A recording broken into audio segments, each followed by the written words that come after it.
Um, so for chapter 2 of Damien, we read about how Sinclair kind of meets this new guy called Max Damien.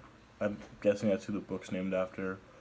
And he's just like he really brings his presence to the chapter because he's showing like he said that he's like really mature for he's only one age older than Sinclair, so he's really and he says he's like really mature for his age. I don't know if that's just in comparison to Sinclair or if that's like actually the truth, but anyway, Sinclair meets him and they Sinclair has to sit in for one of Damien's classes because he's a grade older, and they end up talking, and the book of Cain and Abel came up, like one of the stories, and then that shows how, and then Damien kind of goes like, well, maybe there is a different perspective to everything, or not everything, but just for the book of Damien, and he shows him that, maybe Cain's mark like kind of showed him that he was like greater than everyone.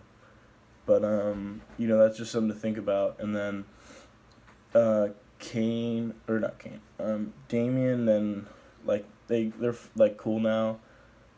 Sinclair and Damien. And Damien asks like why are you always near like why are you always scared of Cromer, like hesitant around him.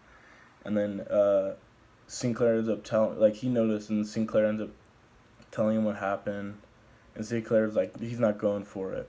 So what he ends up doing, or what we don't know about yet, or I don't know if it was him, but they end up finding Cromer in like the middle of a street, like really scared and like hesitant around him, and Sinclair's kind of happy about this because that was his burden on him, so he ends up telling his parents like about the situation, and I think at the end he asked his dad about the story of Cain and Abel, and he was like, "Yeah, like that was been dismissed, and that's not a thing anymore.